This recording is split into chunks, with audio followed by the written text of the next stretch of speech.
And speaking of the Show Me State, the Missouri Senate is currently at a standstill. The federal reimbursement allowance is a tax on hospitals and allows the state to help with Medicaid expenses. The state's roughly $50 billion budget cannot be balanced without this renewal.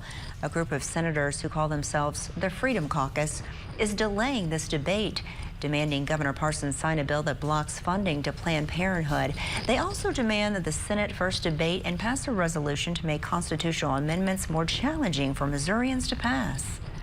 We're going to do what we can to hold the line to make sure that IP reform to protect our Constitution, protect life, is what we're going to do before we move to the budget, before we move to the FRA.